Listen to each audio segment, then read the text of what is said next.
procuraremos. Ok, então vamos lá, nessas 4, seguimos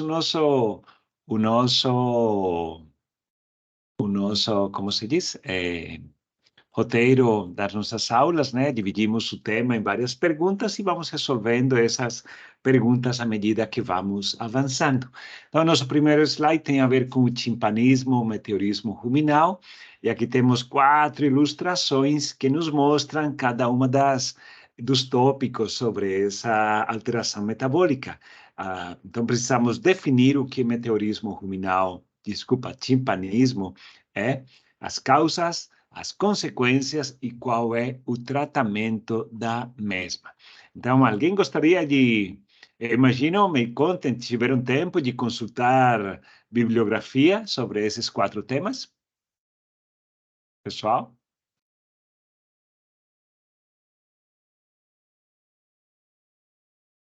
Todo mundo caladinho, né? Tiveram tempo ou não tiveram tempo? Eu não consegui pesquisar, professor. Ok. Ok, pessoal, lembrem que não é para vocês ficarem com só o conteúdo das nossas aulas teóricas, né? Então, por isso que tem que dar uma olhadinha na bibliografia. Qualquer patologia veterinária, vocês vão encontrar os tópicos que vamos tratar hoje. Então, vamos em frente, de maneira convencional. Então, o timpanismo, ou meteorismo ruminal, como tem essa ilustração da esquerda, é uma distensão no volume do rumen e do retículo. E normalmente fazemos o diagnóstico clínico por essa aparência característica do animal, quando é observado desde a parte posterior, temos essa distensão, geralmente é unilateral, do rumen e do retículo. Qual é a causa dessa distensão ruminal reticular? Como temos na nossa segunda ilustração, o aumento da tensão superficial do líquido ruminal. E o que produz esse aumento dessa tensão superficial? Lembremos que os ruminantes produzem uma boa parcela do seu metabolismo, libera 2 tipos de gases, dióxido de carbono e metano. O teor de metano e de dióxido de carbono vai depender do tipo de microbiota que esse rumen contém, assim como da dieta que ele tem. Se uma dieta mais celulolítica, teremos mais metano. Se temos uma dieta uma microbiota mais celulolítica, mais metano. Uma microbiota mais amilolítica, mais dióxido de carbono, e a microbiota vai depender da dieta fornecida para ele, se é rica em carboidratos estruturais, como celulose, ou rica em carboidratos de fácil fermentação, como o amido. Então, normalmente, esses 2 gases são eliminados pelo flato e pela eructação. Porém, eles precisam sair desse líquido ruminal para serem expelidos. Se aumenta a tensão superficial do conteúdo ruminal, os gases não vão poder ser expelidos e vai se formar uma espécie de espuma, espuma basicamente que vai se acumulando e produz a distensão resultante no final. Qual é a causa desse timpanismo ou meteorismo ruminal? Então, é produzido pela dieta. Como vemos aqui na ilustração de baixo, temos 2 principais agentes causais que aumentam o risco. O aumento de teor de concentrado, carboidratos de fácil fermentação, e dentro deles podemos introduzir a suplementação com pectina na dieta animal. Não vemos, normalmente, imagino que nenhum de vocês viu ou tem visto vaquinhas de produção comendo maçã, comendo laranja, comendo mamão, etc. Isso seria muito caro alimentar com frutas gado. O que acontece e da onde deriva essa pectina que pode produzir, cuja degradação gera ácido galacturônico, que aumenta essa tensão superficial, provém dos pellets ou concentrados não, concentrados no sentido de compactação de casca de frutas derivadas da indústria de sucos. Então, o Brasil é o primeiro ou o segundo, dependendo da estação, maior produtor mundial de sucos de laranja, suco de frutas, né? Basicamente, laranja principalmente. Então, imaginem se produzimos milhões de litros de suco de laranja ou de outras frutas, nesse período de tempo, a quantidade de rejeito, de cascas e de outras componentes que não são aproveitados ou são filtrados antes do produto final, que devem ser eliminados ou adequados de alguma maneira pela indústria. Uma das formas em que esse dejeto é direcionado de forma sustentável para fechar o ciclo de aproveitamento de insumos e rejeitos sendo gerados é dessecar essas cascas, compactar primeiro e dessecar. Isso que chamamos de pellets. Pellets de frutas, alto teor de carboidratos, porém tem um altíssimo teor de pectina também, que como já sabemos, se não temos uma adequação da microbiota, normalmente produzimos, então, alguma alteração metabólica no animal. Isso vale para a acidose metabólica, vale para o timpanismo ruminal e vale para a alcalose metabólica, que estudaremos daqui a pouquinho. Ok. Fiquem à vontade de fazer perguntas, de preferência usem o microfone, já que fica um pouco difícil para mim acompanhar o chat da reunião. Então, aqui um resumo do que acabamos de mencionar, o timpanismo. Olha a quantidade de gás que um único ruminante elimina por dia, dependendo da idade, da dieta, da estação e da espécie, ela pode oscilar entre 100 a 200 litros de dióxido de carbono e metano. Esse volume, então, torna evidente a importância de que essa tensão superficial do líquido ruminal não seja alterada por fatores externos como a alimentação. E chama atenção para outro fato: estes dois são gases de efeito estufa. Então, dali facilmente podemos inferir que a criação ou o costume de consumir proteína de origem animal é deletério para a saúde do meio ambiente. Por quê? Porque se consumíssemos diretamente a proteína vegetal, eliminaríamos essa gigantesca geração de gases estufa. Se colocamos isto em número, imaginem 100 aos 200 litros de dióxido de carbono ou metano por indivíduo, por vaquinha de produção. Alguém tem ideia qual é o número ou o tamanho do gado brasileiro, do rebanho brasileiro? Alguém suspeita? 200 milhões. Ok, por ali. Então, oscila também dependendo do ano, mas está entre 150 a 200 milhões de cabeças de gado, dependendo se estamos falando aqui de ovinos, bovinos, caprinos ou todos eles juntos, né? Majoritariamente são ovinos. Então, a quantidade gerada de gás com efeito estufa, você já pode imaginar ou podem simplesmente fazer as contas, é extremamente alto. Ok, como mencionamos anteriormente, então a introdução de pectinas na alimentação, essas pectinas podem derivar também de leguminosas, mas majoritariamente vêm dos pellets de cascas de frutas. Essa pectina, só para lembrarmos, a pectina é o polissacarídeo não estrutural, que é o encarregado de dar aquela consistência característica das geleias. As geleias que temos em casa têm esse aspecto particular delas, né? Porque elas absorvem muita água e dá essa consistência dada pela presença de pectinas nas frutas. Ok. Tratamento, prevenção. Prevenção em todas estas doenças de animais de produção é basicamente a dosagem ou a suplementação pontual, temporal e paulatina, ou seja, vai crescendo ao longo do tempo para que o animal tenha entre 10 a 15 dias de adequação. Lembremos que não é de fato o animal que se adequa, quem se adequa é a microbiota. Então, para cada espécie, para cada tipo de animal que estivermos criando, podemos determinar, embora já existam para cada espécie valores nos quais pode oscilar, qual é a quantidade da suplementação, podemos experimentar e verificar até onde o nosso gado consegue lidar bem com uma determinada porcentagem de suplemento que está sendo fornecido, seja de concentrado, seja de nitrogênio não proteico, e neste caso, de pellets de frutas ou de leguminosas, no caso. Ok, então, tratamento e prevenção. A prevenção, como mencionamos, é essa adequação da microbiota, alteração da dieta paulatina, e já quando está...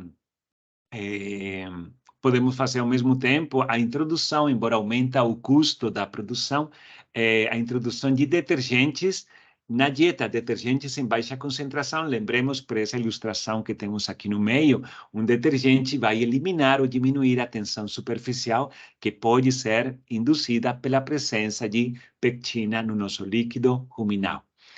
Tratamento, então temos várias possibilidades. A mais fácil, a primeira opção, a rumenotomia.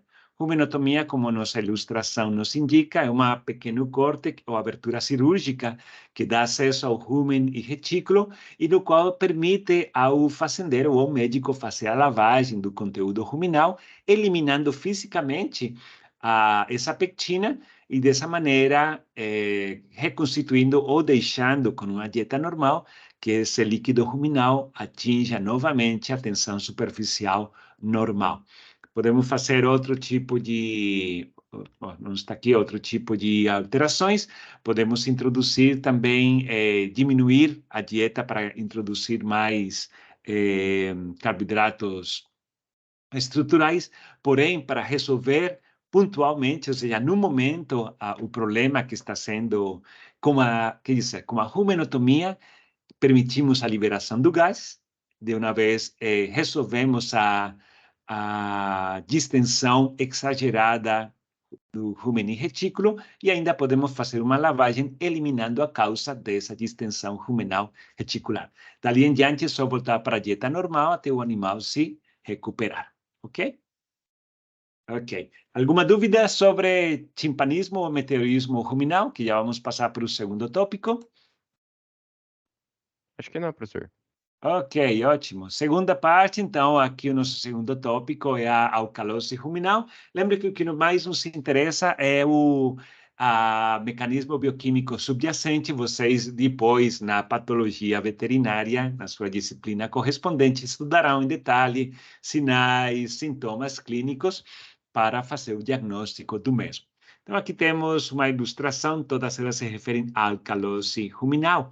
A nossa primeira pergunta, como ela se refere ou está relacionada com o metabolismo do nitrogênio, que particularidade tem os ruminantes em relação ao metabolismo do nitrogênio quando comparado com monogástricos como nós? Alguém lembra? Larissa, Felipe, Mateus?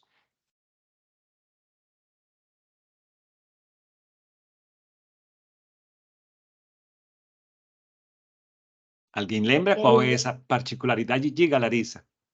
Eles usam nitrogênio não proteico? Alguma coisa assim? Tem o que, Larissa? Eles usam o nitrogênio que não é derivado de proteína?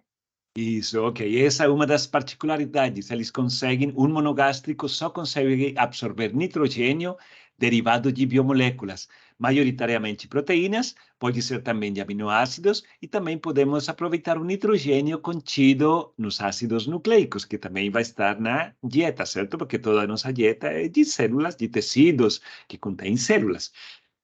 Ok, absorção de nitrogênio não proteico. Exemplos de nitrogênio não proteico contidos na dieta de um animal de produção, Larissa e colegas?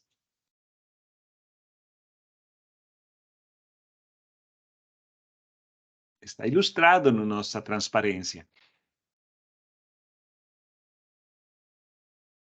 Alguém lembra, pessoal? Suplementação fácil, baratinha e rápida de nitrogênio em animais de produção, em ruminantes? Ureia é um deles, exatamente, de baixíssimo custo, ampla disponibilidade, e podemos também, tão baratas ou mais barata que essa, sais de amônia, como sulfato de amônia, cloreto de amônia, que podem ser fornecidos. Lembremos, nem a ureia, nem sais de amônia estão disponíveis in natura para o animal de produção. Logo, um animal de produção in natura não vai ter alcalose ruminal, porque não vai ter no ambiente nenhum alimento natural que forneça essa quantidade de nitrogênio ou de amônia desses dois tipos de suplementos. Por que suplementamos com esses dois? É uma forma, já que a microbiota ruminal consegue fixar esse nitrogênio em forma de proteína microbiana e, por consequência, o animal consegue fixar proteína animal a partir dessa que sintetizar proteína animal a partir da proteína microbiana após a sua digestão no abomaço, é uma vantagem, então, de fornecer proteínas, entre aspas, com baixo custo para esse animal de produção. E tem outra particularidade nos ruminantes. Qual é essa particularidade que está ilustrada na nossa figura? Felipe, Jéssica, Henrique? Além do consumo e absorção de nitrogênio não proteico.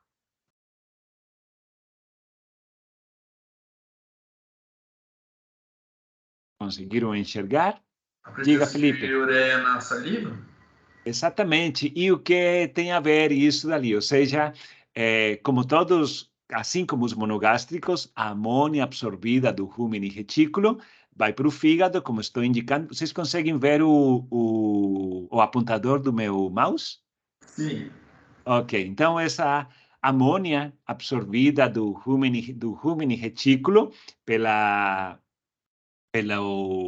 a partir das ureases que degradam a ureia que está na suplementação, certo? Ou também a partir de aminoácidos que estavam contidos na dieta.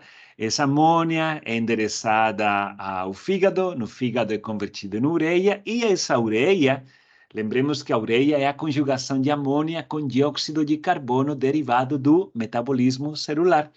Certo?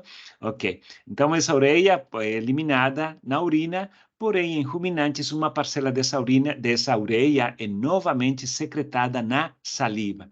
Se secretada na saliva, vai para o rumen, e no rumen ela volta a ter a oportunidade de ser liberado nitrogênio e captado como nitrogênio proteico pela microbiota, ou seja, eles conseguem aproveitar ao máximo o nitrogênio que é consumido, o que não acontece com monogástricos omnívoros como nós, ou monogástricos carnívoros como os felinos. Ok. Então, por essas particularidades, temos a ciclagem do nitrogênio, aproveitamos, embora a dieta de um ruminante tenha teor de nitrogênio menor que o de um monogástrico, de um carnívoro, eles conseguem maior eficiência de aproveitamento do mesmo devido à sua ciclagem pela excreção salivar de ureia. Ok. Quais são as causas, então, dessa alcalose ruminal? Opa, não está aqui escrito, coloquemos aqui, ó, alcalose ruminal. Então, olha só, se o animal está consumindo ureia ou sais de amônia, ele vai liberar no rumen ou moléculas de NH3, que podem se conjugar com água, gerando NH4 mais OH-. Isso significa que, enquanto mais NH3 for liberado, vamos aumentar o pH desse líquido ruminal, se tornando básico. Lembremos que a microbiota ruminal, tanto a celulolítica como a milolítica, preferem e unicamente sobrevivem em pHs entre 6, a celulolítica, e ao redor de 5 para a milolítica. Ou seja, quando vamos para um pH ao redor superior a 7 ou 7,2, que é ainda neutro, já essa microbiota começa a sumir, então não vão existir micro-organismos para degradar todos os outros componentes ali contidos. Esse é o primeiro problema, vamos parar com a digestão. O segundo problema é que a amônia liberada aqui, seja na forma de NH4 ou NH3, pode passar para o sangue, seja por difusão passiva, o NH3 diretamente, ou difusão facilitada, como o NH4+, que tem carga e tem transportador específico na membrana do rumen e retículo, passando para o sangue. Lembremos, a amônia livre no sangue é tóxica. Tóxica para os diferentes tecidos, embora não esteja descrito um mecanismo particular pelo qual a amônia produz essa toxicidade, mas o que se sabe é que a presença da amônia impede, de alguma maneira, o uso de ATP como fonte de energia. E os tecidos mais afetados são aqueles que precisam ou têm uma demanda energética maior. Dentro delas, sistema nervoso central, ou seja, uma das consequências da intoxicação por amônia ou decorrente da alcalose ruminal é alterações do comportamento por toxicidade neurológica. Então, como temos aqui alguns sintomas, reparem, são todos de comportamento, apatia do animal, tremores musculares, alguns podem apresentar salivação excessiva, micção e defecação frequentes, aumenta a frequência da respiração, perda da coordenação motora, todos eles decorrentes da toxicidade em sistema nervoso central. Mas não tem um único sintoma que seja patognomônico ou particular dessa intoxicação. Depois de termos a intoxicação, o que pode ser feito com o animal? Então, a primeira coisa, bom, na verdade, a prevenção, como em todas as doenças de animais de produção associadas à dieta, a prevenção se dá pela adequação, adaptação paulatina e temporal progressiva da microbiota do ruminante, fornecendo quantidades pequenas e crescentes desse suplemento. Nesse caso, o suplemento vai ser ureia ou sais de amônia. E ali podemos saber até onde, qual é a porcentagem máxima que pode ser introduzida na dieta sem que produza alterações no bem-estar animal. Depois que o quadro está estabelecido, precisamos o quê? Precisamos diminuir a absorção, e aqui já temos alcalose no rumen, precisamos diminuir esse pH ruminal para restabelecer a microbiota e, ao mesmo tempo, ao diminuir esse pH ruminal, impedimos também a absorção ou passagem dos íons amônia ou da amônia, seja como NH4 ou NH3, para o trânsito, para o plasma sanguíneo. Se não temos no plasma sanguíneo, não vamos alterar o plasma, o pH do plasma, nem vamos gerar toxicidade em todos os tecidos, já que o fígado não consegue lidar com essa quantidade excessiva de amônia. Então, um dos tratamentos simples, olha só, administração oral de vinagre, que é a mesma coisa que ácido acético aos 5%, vinagre baratinho para ser comprado, e também pode ser fornecido no início da alcalose, tipo quando percebemos que o animal passou mal devido a esse acréscimo da suplementação, fornecer carboidratos de fácil fermentação, ou seja, concentrado. Fornecendo concentrado, aumenta a acidez e aí diminuímos, então, a alcalinidade ou diminuímos o pH do líquido ruminal. Seriam as estratégias a serem seguidas para prevenção ou para tratamento. Temos aqui a prevenção, então, como mencionamos, a adaptação gradual do animal à dieta. Geralmente, isso se aplica tanto para o uso de concentrado, sais de amônia ou outros suplementos, 2 a 4 semanas, o tempo que a microbiota ruminal tarda, levando em consideração, né, que já existem uns valores padrão que nos indicam ao redor de que porcentagem podemos utilizar. Ok. Dúvidas sobre a alcalose ruminal? Esse seria o nosso apanhado sobre a alcalose ruminal antes de passarmos para o terceiro tópico, que seria o de diabetes.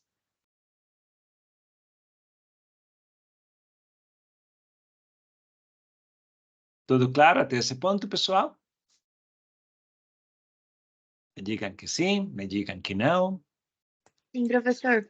Ok, beleza. Obrigado, Larissa. Então, vamos lá. Terceiro tópico tem a ver com diabetes. Se vamos falar de diabetes, tem a ver com insulina, que é o principal hormônio controlador. Alguém poderia me dizer qual é o tecido produtor de insulina? Beatriz, Felipe, Amanda? Pâncreas. Bom, o pâncreas, ok. O pâncreas produz unicamente, o único hormônio produzido pelo pâncreas é a insulina? Não. Produz algum outro hormônio? Glucagon. Glucagon. Ok, glucagon. E produz algum outro hormônio? Sim. Só que eu não Qual? lembro agora. Ok. Mas insulina e glucagon produzem somatostatina também. Insulina e glucagon são os maiores controladores, vamos dizer assim, da disponibilidade de esqueletos de carbono no plasma. Lembremos que lembremos, tenhamos presente que para associar o que um hormônio faz, ou a mensagem que ele carrega, é simplesmente associar quando ele é liberado principalmente. Em que momentos do nosso dia a dia temos um pico de insulina no plasma? De manhã, de tarde, de noite, no jejum, depois de uma refeição, logo após. Depois de uma refeição. Ok, depois de uma refeição, tendo ou não carboidratos. Lembrem disso daí, não é necessário ter carboidratos, embora o aumento do teor de carboidratos aumente a secreção de insulina. Qual é a mensagem que a insulina dá para os tecidos? Se lembrarmos dessa mensagem, o restante vem de maneira intuitiva. O que a insulina diz para os tecidos de maneira geral? Absorver Para glicose? captar a glicose. Só glicose? Intuitivamente é, mas na prática não é só glicose. Na verdade, o que ele diz para os tecidos é estocar esqueletos de carbono. Glicose é um dos preferenciais, mas estocamos também ácidos graxos, ou seja, a insulina é a que nos faz engordar também. Então, não é só carboidratos que a insulina estimula, cuja mensagem estimula o acúmulo. Então, acúmulo de carboidratos e acúmulo de gordura. Então, aqui temos alguns dos efeitos metabólicos esperados, certo? Como interrogante, e as enzimas alvo. Então, ela vai agir na captação de glicose, na síntese ou degradação do glicogênio, assim como na síntese e degradação de ácidos graxos. Sabendo que a insulina dá essa mensagem para os tecidos de estocar esqueletos de carbono, podemos inferir qual é a função em cada um, ou qual é o efeito metabólico nos diferentes tecidos. Então, olha só, se para o músculo ela diz aumenta a captação de glicose, assim como para o fígado, e essa glicose pode ser usada para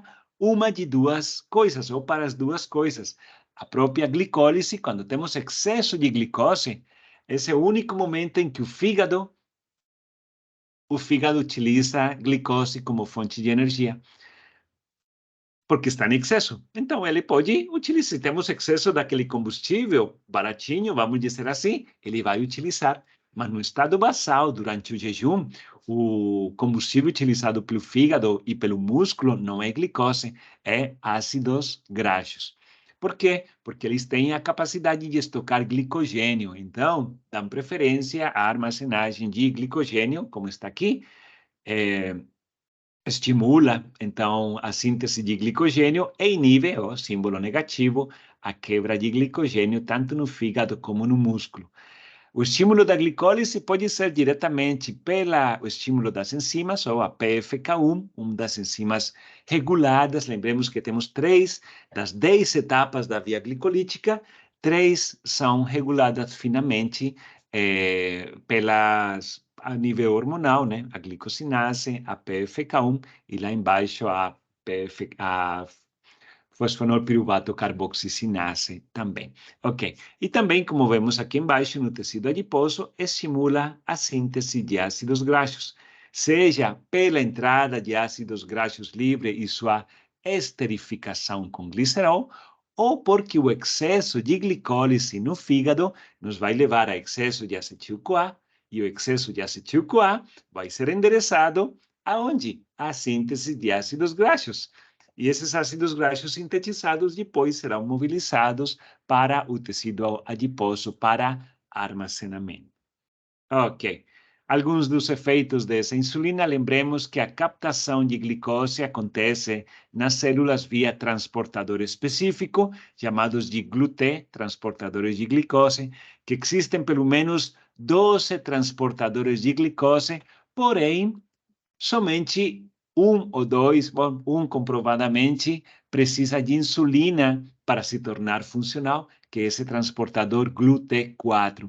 Quando chega a insulina, a cascata de sinalização por ela desencadeada, olha só a cascata de sinalização, faz, por um lado, estimula as enzimas endereçadas à síntese do glicogênio e estimula a translocação dos transportadores GLUT, que estão em vesículas citoplasmáticas, são translocados para a membrana celular. Dessa maneira, se antes não havia como a glicose entrar, agora, como tem um transportador, essa glicose vai entrar. Qual vai ser a força impulsionadora dessa glicose? Vai ser o gradiente de concentração, muito concentrada no plasma, pouco concentrada no ambiente intracelular, ela vai entrar, então, nas células dessa maneira.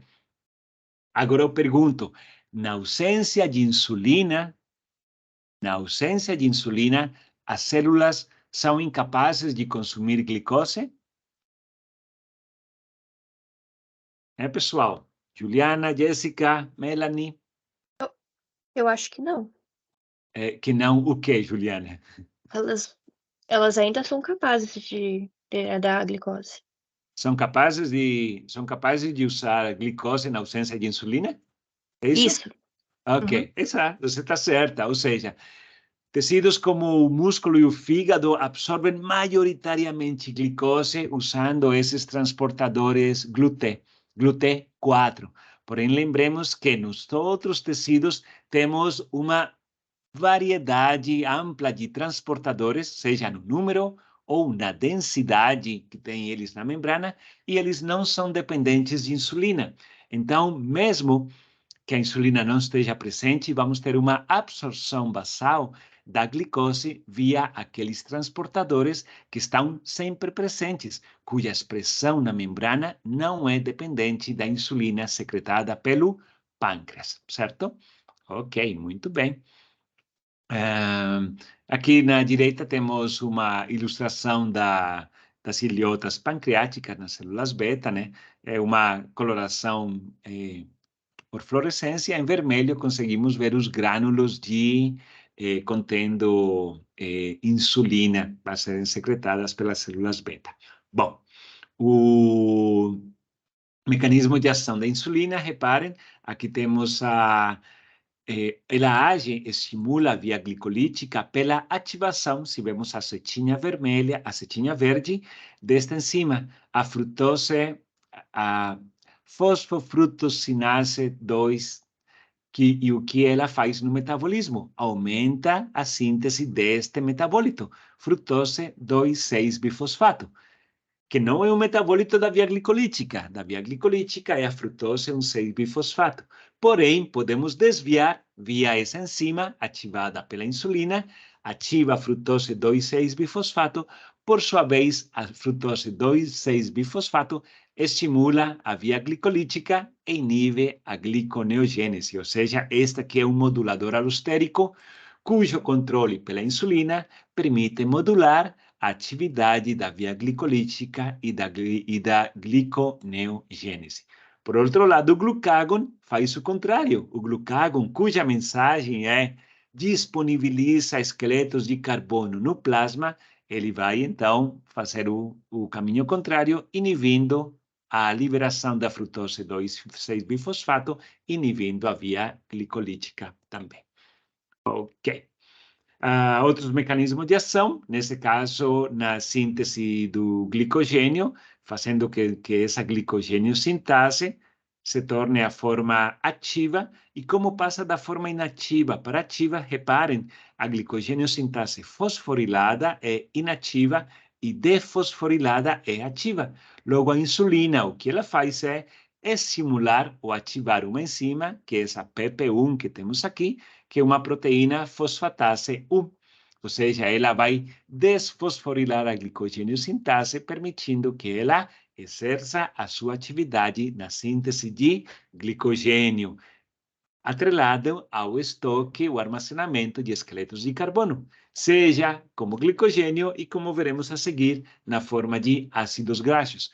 Como age na síntese de ácidos graxos? Olha só a setinha verde, a insulina vai fazer com que a acetil-CoA carboxilase, que é esta ACC, na forma inativa, fosforilada, se torne ativa por desfosforilação. Novamente está ativando uma fosfatase a partir da sua cascata de sinalização. Acetil-CoA carboxilase ativa, adiciona CO2 a o acetil-CoA. Lembremos o excesso de acetil-CoA que é usado para a síntese de ácidos graxos. Logo, esse acetil-CoA, via síntese de malonil-CoA, é endereçado para a síntese de ácidos graxos. Insulina, aumento do estoque de glicogênio e transformação do excesso de acetil-CoA da glicólise em síntese de ácidos graxos, onde acontece síntese hepática. Em ruminantes, a síntese de ácidos graxos acontece no fígado, porém, majoritariamente no tecido adiposo, a partir de ácidos voláteis como o acetato e o butirato. Tranquila esse controle aqui, o mecanismo de ação da insulina a nível de cascata de sinalização, pessoal? Ou alguma pergunta? Resumindo, modulando enzimas do metabolismo, que são basicamente que nos permitem ativação da glicogênio sintase, ativação da acetil-CoA carboxilase e ativação da PFK1 na via glicolítica. 3 vias que estão sendo moduladas, então, pela cascata de sinalização da insulina. Ok. Já falando do diabetes propriamente dito, alguém poderia me dizer, bom, vamos por partes. O diabetes, o diagnóstico, os sinais e sintomas característicos de um diabetes não controlado, seriam esses 3 P's que temos aqui: poliúria, polidipsia e polifagia. A poliúria, então, é excesso de volume de urina, então, excedemos em 2 ou 3 vezes o volume urinário diário. Polidipsia, sede exagerada, e a polifagia, fome também sem paro, fora do normal. Quais são os motivos desses 3 sinais ou sintomas? Alguém poderia nos indicar? Felipe, Mateus, Melanie? Alguma ideia? O que produz a poliúria, a polidipsia ou polifagia no diabetes? Ou antes disso, como definiríamos diabetes? De maneira bem simples. O que o diabetes é? É uma doença metabólica na qual encontramos o quê? O organismo não produz insulina, daí acaba tendo concentração de glicose no sangue. Ok, então temos a hiperglicemia crônica constante, acompanhada de ausência ou mínima produção de insulina. Isso é diabetes tipo 1, não são todos os diabetes. Veremos que no diabetes tipo 2 é diferente. Diabetes tipo 1, ou aquela que expressa quando o animal está com pouca idade, então, normalmente em humanos, ao redor da adolescência, que ela se apresenta, e em caso de animais, vai depender se é gato ou cães, etc., onde ela se apresenta. Ok. Quais são as causas desse diabetes tipo 1? Por que será que o pâncreas não está produzindo insulina? Temos várias possibilidades ali. É um problema genético, não é? Pois temos a predisposição genética que leva, ou seja, o pâncreas desses animais, o animal nasce com um pâncreas aparentemente normal.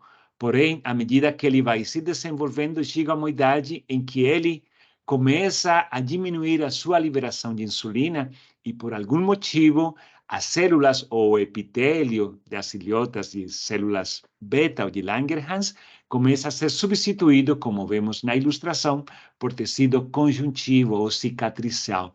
Ou seja, deixamos diminuir drasticamente a população celular produtora de insulina. Tem predisposição genética, pode ser secundária a outras coisas, pode ser secundária à lesão física, vamos dizer, traumatismo, seja por exemplo, acidente, certo, que produza uma lesão no pâncreas, pode levar à sua perda funcional, pode ser produzir secundária à neoplasia, secundária a infecções, seja viral, bacteriana ou parasitária, pode ser secundária a pancreatite, autoconsumo do pâncreas pelas enzimas digestivas, seja por obstrução ou decorrente de outras anomalias. Então, temos diferentes possibilidades dessa diabetes. Primária, porque o problema está inicialmente no pâncreas, ou secundária, porque produzido por eventos extrínsecos ou alheios ao pâncreas. O pâncreas estava normal, mas, por exemplo, uma excisão ou um traumatismo físico seria um motivo secundário.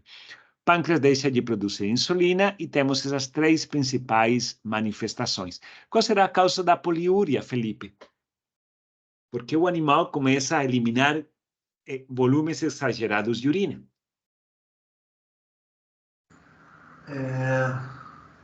Eu acho que pode ser para tentar diminuir o nível de glicemia expelindo líquidos, não sei.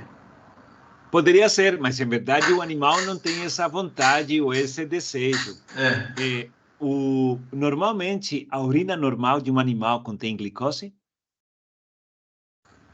Não. Não contém. Ela é filtrada no glomérulo, porém toda ela é reabsorvida nos túbulos renais.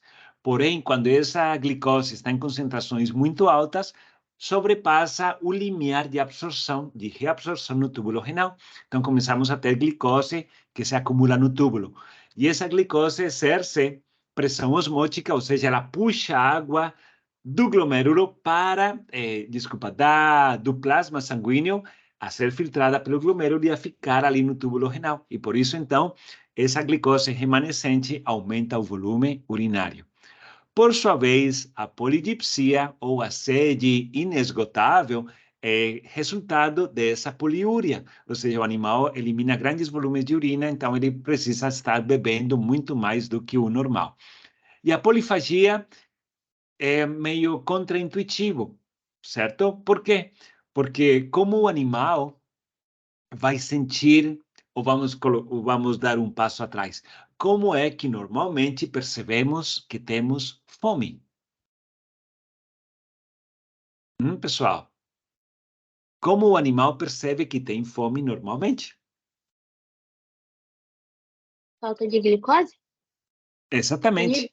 O nível de glicose, quando esse nível de glicose baixa ou diminui um pouco, se torna menor que esse limiar normal ou médio que ele mantém. Aí, então, o pâncreas detecta esse limiar e também é detectado pelos nossos centros no eixo hipotálamo-hipófise, que são os centros da fome-saciedade. De alguma maneira, no paciente diabético, embora tenha níveis altos circulantes, tanto de ácidos graxos quanto de glicose, por algum motivo, nenhum desses sinais dá o feedback negativo para o hipotálamo dizer que tem muito esqueleto de carbono circulante e não precisa ingerir mais. Isso não acontece, embora não se saiba exatamente qual é o mecanismo. Resumindo, o centro da saciedade, da fome e saciedade não está funcionando normalmente no paciente e, por isso, ele tem vontade de comer o tempo inteiro. Sim? Polifagia. Ok. Causas desse... Ok, isso no diabetes tipo 1, o dano principal, então, é a nível de pâncreas. Como verificamos isso? Hiperglicemia acompanhado de mínima ou ausência da produção de insulina pelo pâncreas e circulando no plasma.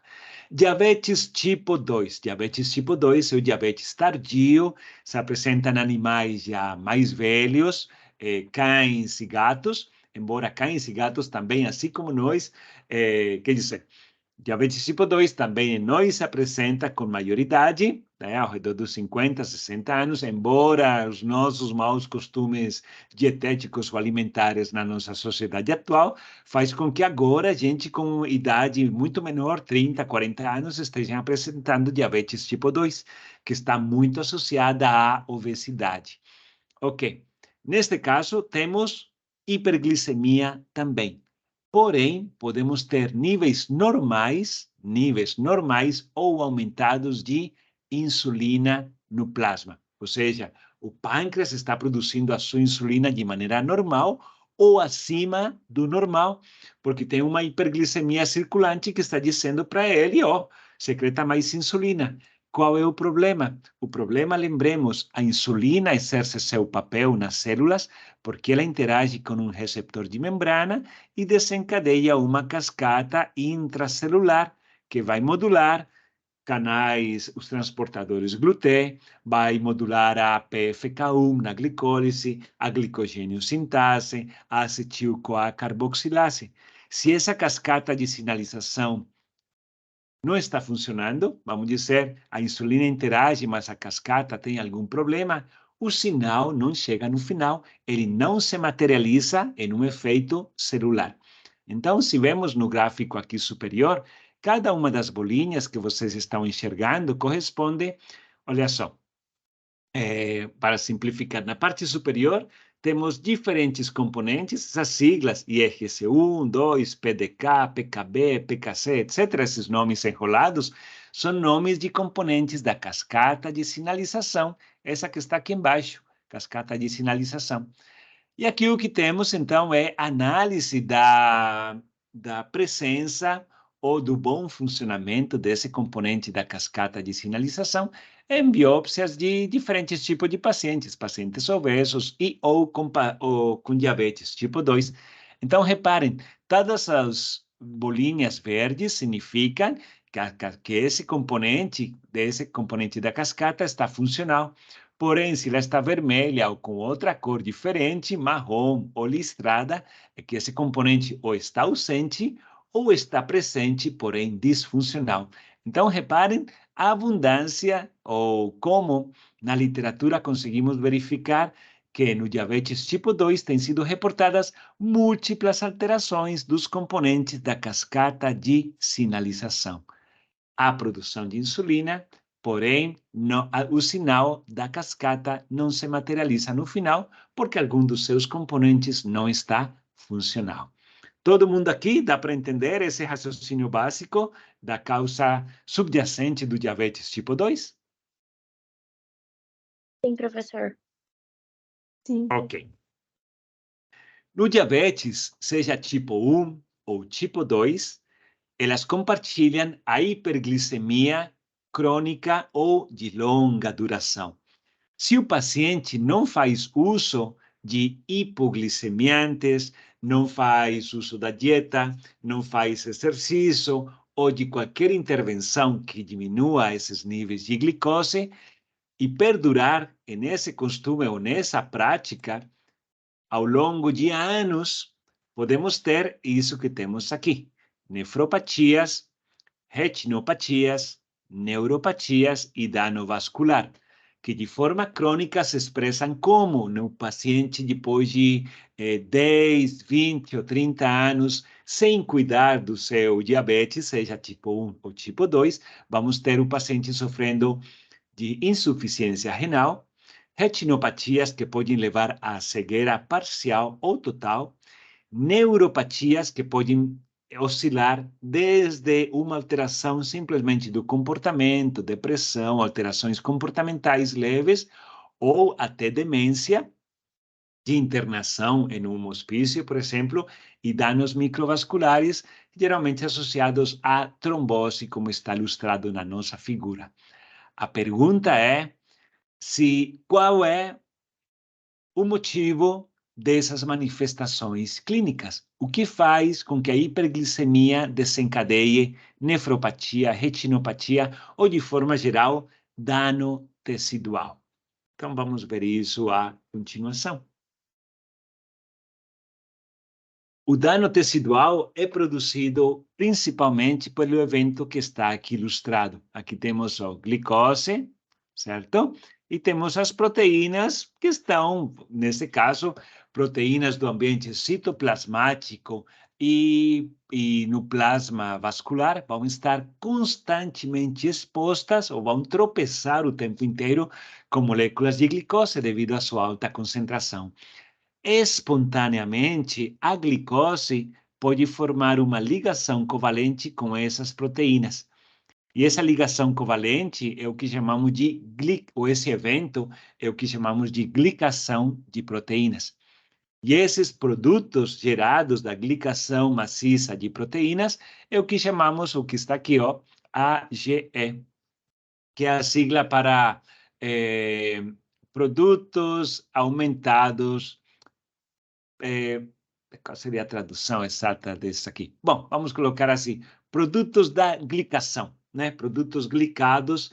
E esse excesso de produtos glicados, que são basicamente proteínas glicadas, elas podem desencadear, como vemos aqui, sinalização de inflamação, morte celular, apoptose. Aqui temos, de maneira contraintuitiva, olha só, o que temos aqui, uma proteína mais glicose, vamos formar esse produto, uma proteína glicada, e, de maneira contraintuitiva, por dizer assim, as células possuem receptores de membrana que interagem com esses produtos da glicação.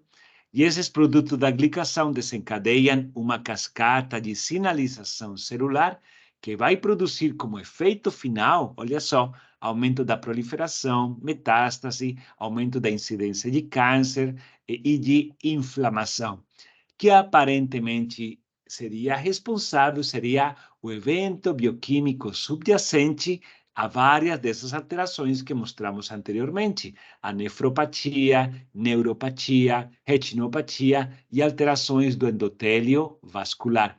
Alterações da coagulação, por exemplo, a coagulação, temos um aumento da predisposição de formação de trombos. Por quê? Porque os fatores da coagulação no plasma estão constante e cronicamente expostos à glicose, à glicação. Se glicamos proteínas ou fatores da coagulação, vamos alterar a sua função e provavelmente vamos induzir a formação de trombos sem ter um estímulo de coagulação propriamente dito, certo? Ok. Lembrem, qualquer modificação covalente numa biomolécula altera a sua estrutura tridimensional. Se modifica a estrutura tridimensional, modifica a sua função. Então, se aplicamos isso às proteínas do plasma, ou proteínas da membrana celular, ou proteínas do endotélio, podemos inferir que vamos ter um mau funcionamento dessas proteínas, seja a característica plasticidade do endotélio vascular, as características da cascata da coagulação, ou internamente em outras coisas que veremos a seguir. Além da cascata de sinalização alterada induzida por produtos da glicação, proteínas glicadas, temos também de forma, como se diz, anedótica, vamos dizer assim, ou a pergunta é, se todos os tecidos estão cronicamente expostos a altos níveis de glicose, por que os tecidos mais afetados são, os órgãos são os rins, a retina, sistema nervoso central e endotélio vascular? Qual é a razão pelas quais esses tecidos são mais afetados? É a pergunta que vocês estão se fazendo agora, certo? Adivinhei, né? Ok. Coincidentemente, esses mesmos tecidos, todos esses tecidos que mencionamos, têm um aumento ou têm uma expressão maior do que o normal, do que a média desta enzima, aldose reductase. Qual é a função basal normal da aldose reductase? Com esse nome, ela significa que vai reduzir, adicionar elétrons ou átomos de hidrogênio em algum produto, geralmente derivado de carboidratos, ou, na verdade, derivado de aldeídos tóxicos, ou derivados, aldeídos tóxicos, ou esqueletos de carbono com grupos aldeído, geram ou são gerados a partir da exposição a espécies reativas de oxigênio, os que temos aqui.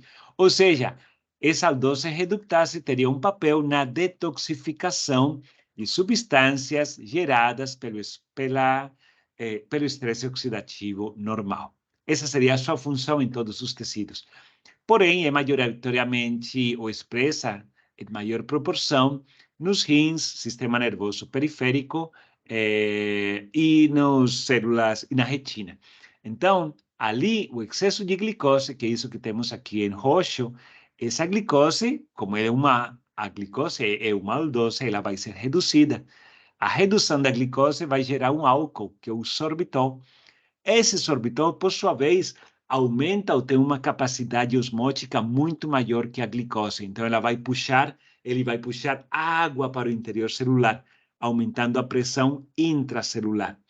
E, ao mesmo tempo, esse sorbitol pode ser, posteriormente, ou consequentemente, convertido em frutose por uma desidrogenase, desidrogenase de sorbitol, que converte NAD em NADH. Reparem que a transformação maciça de glicose em sorbitol e em fructose está consumindo o quê? Moléculas de NADPH, poder redutor. Qual é a origem desse NADPH? Alguém lembra qual a origem intracelular do NADPH? Desse poder redutor?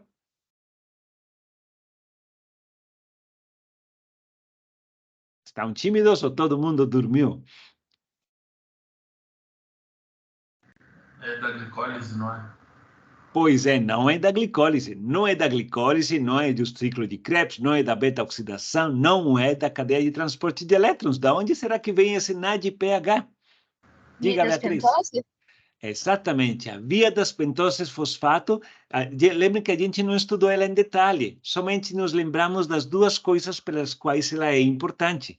Via das pentoses gera as pentoses para a síntese de ácidos nucleicos, ribose e desoxirribose, e poder redutor em forma de NADPH. Esse poder redutor que nos permite detoxificar espécies reativas de oxigênio via sistema da glutationa. Se lembramos dele lá na nossa aula de estresse, desculpa, da cadeia de transporte de elétrons. Ou seja, excesso de glicose nos leva a excesso de produção de sorbitol, que aumenta a pressão intracelular, que pode levar à morte celular devido a essa entrada de água.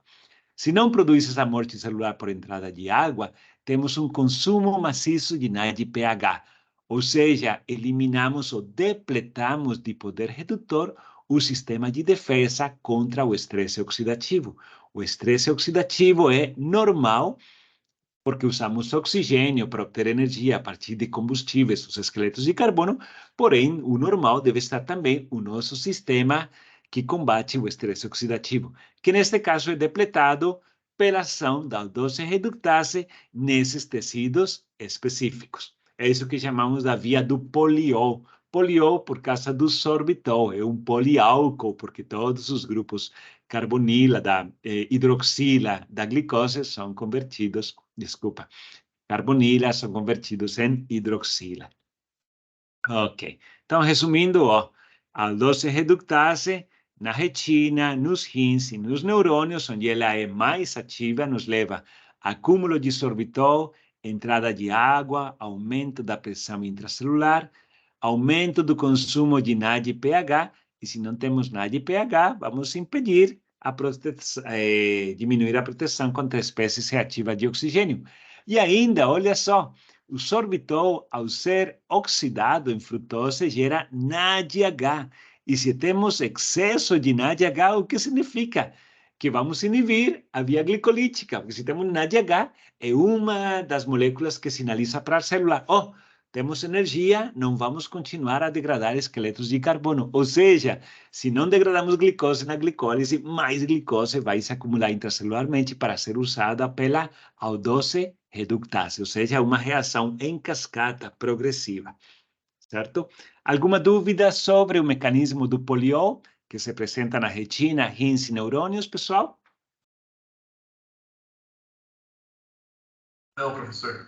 Não, professor. Ok, muito bem. Então, agora nos encaminhamos ao final, o quarto tópico da nossa aula de hoje, estresse em animais de produção.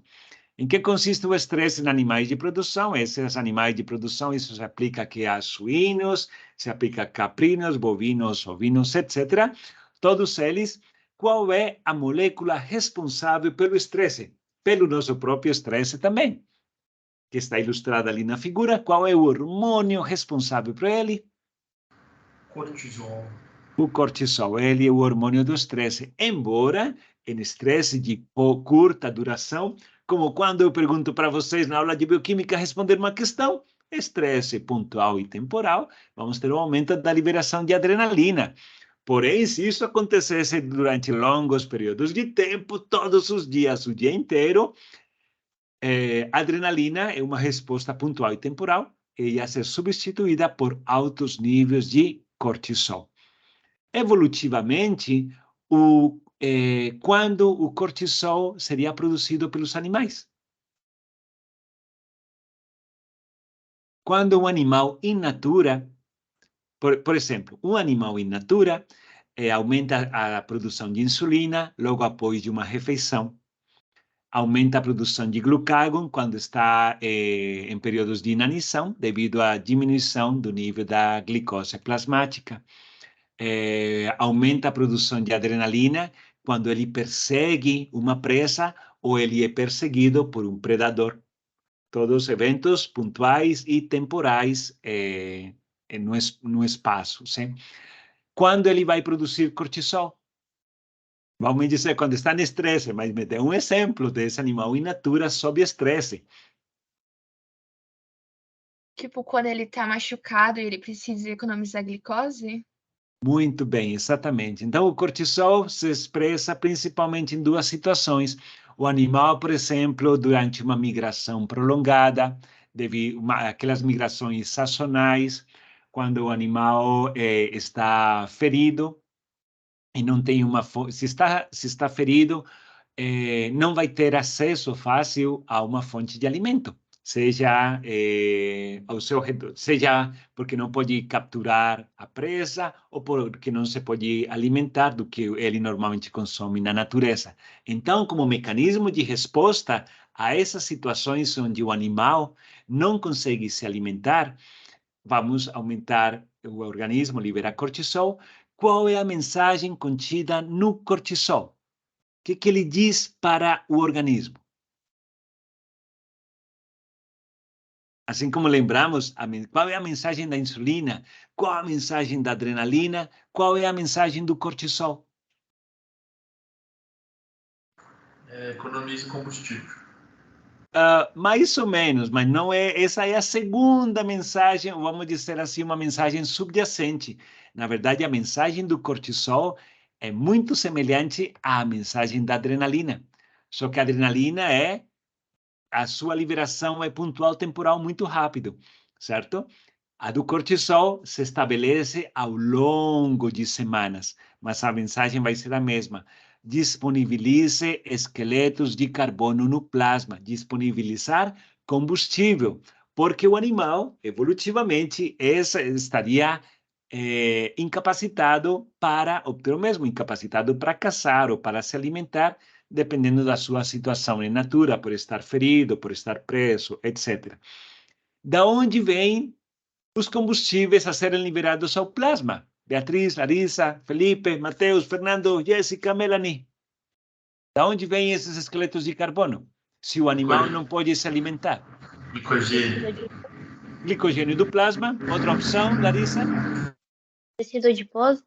Tecido adiposo, aí liberaríamos ácidos graxos e glicerol. Outra opção, Juliana? Degradação de proteínas?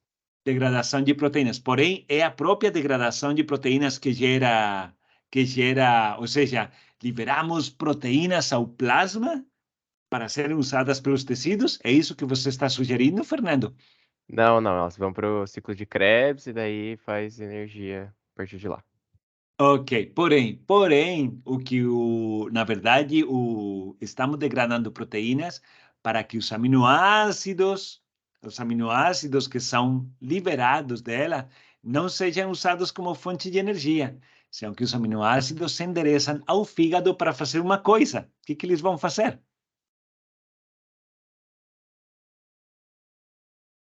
Não sei. Não? Alguém lembra? Para que será que alanina e glutamina e glutamato vão para o fígado? Gliconeogênese? Exatamente, vão fazer gliconeogênese. Alguém mencionou antes que a mensagem era poupar glicose. Então, quando o cortisol diz para o tecido adiposo liberar ácidos graxos e glicerol, é porque se ele disponibiliza esses combustíveis, os tecidos que conseguem aproveitar esses combustíveis vão usar os mesmos em lugar de glicose. E vamos poupar a glicose, já que não temos entrada pela dieta, só vamos ter aquela gerada pela gliconeogênese, então ela vai durar um pouquinho mais de tempo. Glicose da gliconeogênese ou glicose da glicogenólise hepática. Então, de uma maneira, esse poupar glicose, na verdade, é o resultado do cortisol estimular a liberação de ácidos graxos no plasma também. Ok.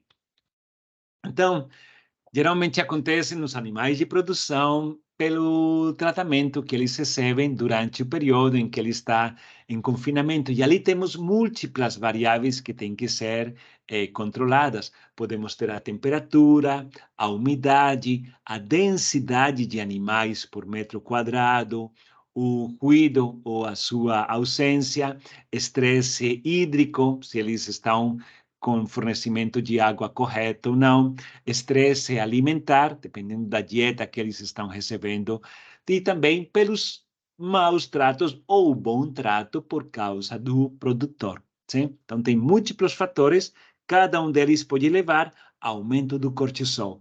O aumento do cortisol, todo produtor animal sabe que o animal vai diminuir ou alterar as características do produto gerado, seja o volume, qualidade do leite, ou quantidade e características organolépticas da carne também por eles produzidas.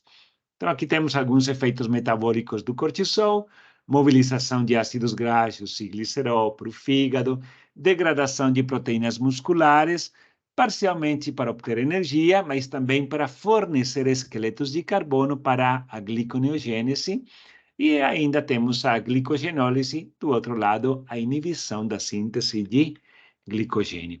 E temos outro evento, embora não se saiba exatamente qual é o mecanismo, conseguimos ver o que ele produz no final das contas. Reparem, o que temos aqui no quadradinho é uma única etapa da via glicolítica e da gliconeogênese, ali onde participa a PFK1, fosfofructosinase 1, via glicolítica, descendo, ou a frutose 1,6-bifosfatase, gliconeogênese, que faz o contorno dessa mesma etapa da PFK. Normalmente, uma célula só tem uma destas vias ativada. Ou tem a PFK1 ativada, ou a frutose 1,6-bifosfatase ativada. Por quê? Porque senão entraríamos em um ciclo fútil.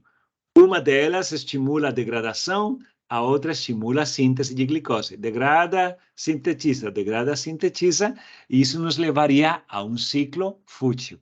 Nenhuma célula tem ao mesmo tempo ativo a via que produz e a via que degrada um esqueleto de carbonos. Não temos glicólise e gliconeogênese ativa na mesma célula, não temos síntese de ácidos graxos e beta-oxidação ao mesmo tempo, não temos ciclo da ureia e síntese de aminoácidos concomitantemente na mesma célula, para evitar isso que chamamos de ciclo fútil, perda de energia.